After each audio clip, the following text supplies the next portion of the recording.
ልጆች አሁን ደግሞ የአምላካችን እናትን ስም እናጠናለን እሺ ማር ማለት በምድር ታፍቶ የሚበላ ያም ደግሞ በሰማይ የሚጥም ወለላ ማርያም ማርያም መንግስተ ሰማያት መርታ ምታገባ የብዙሃን እናት የምታብስ እንባ ማርያም ማርያም ሕዝቡን እንደሚምር ልጇ ቃል ሲሰጣት ያን ጊዜ ተባለች ኪዳነ ምህረት ማርያም ማርያም ሁሉም ስም የሷ ነው አቁራሪተ መዓት ማርያም ማርያም ማርያም ሰዓሊተ ምህረት ማርያም ማርያም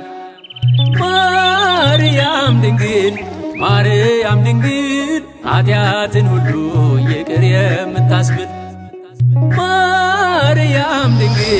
ማርያም ድንግል ኃጢአትን ሁሉ ይቅር የምታስብል